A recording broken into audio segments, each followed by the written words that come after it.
welcome to the Exams Factory Masterclass. I'm Sandra, and today we're going to be talking about the C1 Reading and Use of English exam.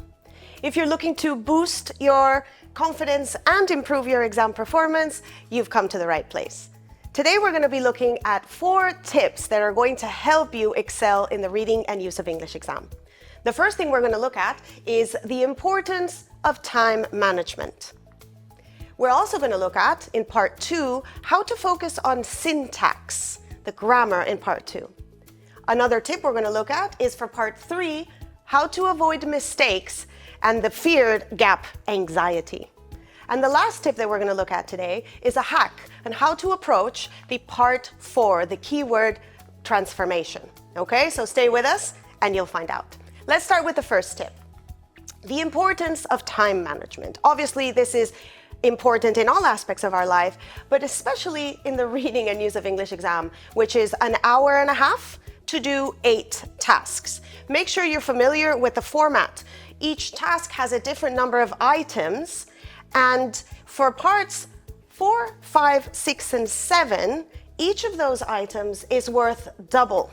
Okay, so keep that in mind, an important aspect of time management. A lot of candidates and students ask me, Sandra, how can I organize my time in the Reading and Use of English exam? What part of the task should I start with? Which is actually a really good question. You don't necessarily have to work your way from part 1, 2, 3 until 8. You can choose the order.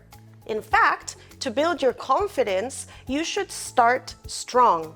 This means start with the parts that you do best. Through your exam practice, you will have been able to determine what parts of the exam you usually do better at. Start with those. It's going to build your confidence and it's going to help you guarantee marks from the beginning. Okay? Another criteria you can use for time management is to tackle or to approach the high value tasks early. This means the tasks that are worth more points. Okay? You can tackle these at the beginning. I do want to mention, though, it's important not to obsess over blank answers in the Reading and Use of English exam, okay? Whether you're doing the paper-based or the digital exam, you will be able to highlight or to flag those blank answers and return to them later. But don't obsess about them during that moment because it will make you waste time, okay? Another tip for time management would be don't leave tasks that require you to write in the answer. So we're specifically looking at part 2, part 3, and part 4. Don't leave any of these for the end. Why? Because if you run out of time, it's going to be very hard for you to make a educated guess to put in these gaps. Whereas if you leave for the end a task that just requires A, B, C, D answer, well, in worst case, you can put in something and not leave a blank, okay? Remember in the exam, blank answers and wrong answers don't count. They're 0, okay? So don't leave blanks, write something, okay? Right, that's the end of our first tip for time management. Let's look at our second tip for today. We're gonna be looking at part 2 and how to focus on syntax. This is grammar, okay? Part 2, we're going to be thinking about grammar, about collocations, combinations of words, the functions of the sentence, and the natural phrasing that is used. What do I mean? We need to look beyond the vocabulary. We can't just look at the meaning of the individual words in the sentence. We need to take into account the whole sentence. It's a C1 exam. The sentences are going to be complex. They will probably have multiple clauses. So ask yourself, what are those clauses doing? Okay, how do they affect the sentence? You're obviously going to have to learn collocations, combinations of words, and fixed expressions. Okay? And of course, while you're learning and studying for this task, make sure that you're learning from the mistakes. Don't just mark an answer wrong as wrong. Understand what is wrong. Why did I get it wrong? Is this an aspect of grammar I need to review and focus on? So use your practice as a tool to help you improve.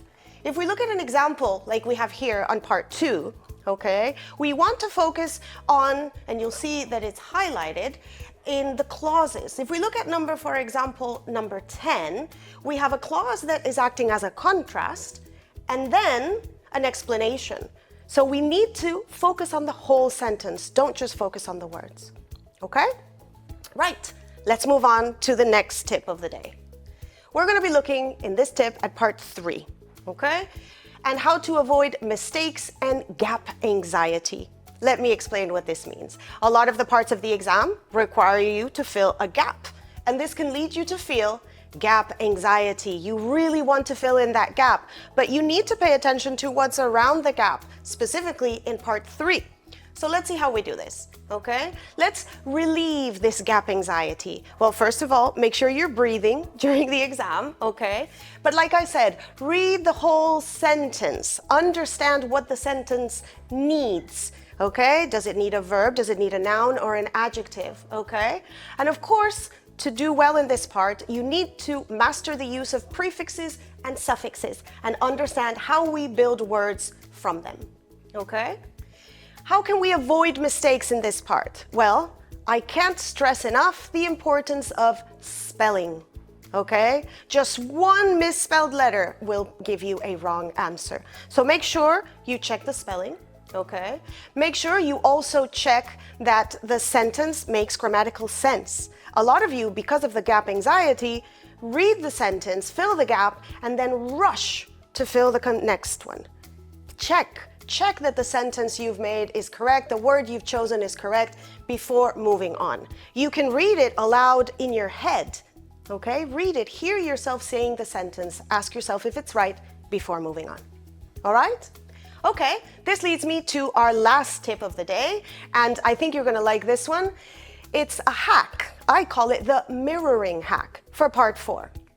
Yes, I know part 4 is intimidating, those keyword transformations, but don't be afraid of this exercise. It's actually a great way to test that you, as a C1 candidate, can express the same idea and communicate the same message using different structures, different vocabulary, and different phrasing. Okay? Let's look at this hack, okay? It's called the mirroring because what you're going to do is mirror what parts of the given sentence are already reflected in the second sentence that you have to complete. If we look at the example that we have on the screen, we can see that there are some structures that are already mentioned in both sentences. For example, the Fishers' new album and the Fishers' new album. I also have their previous one. So by highlighting and making this mirroring, what I've done is I've isolated the parts of the sentence that I need to transform or rewrite. So in this case, you'd need to express the disappointment and a comparison. Oh, and we have to use the word comparison. So now I know that the answer is that the album was disappointing in comparison with. Okay? Similarly, in the second sentence, we can also, in the second task, we can also identify what parts of the sentence are mirrored. For example, a visitor to the National Art Gallery and an 18th century painting. This means that now the only thing I have to rewrite or transform in the sentence is that they say alleged and the word damage. So I transform it and I have the answer. Is alleged to have damaged. Okay?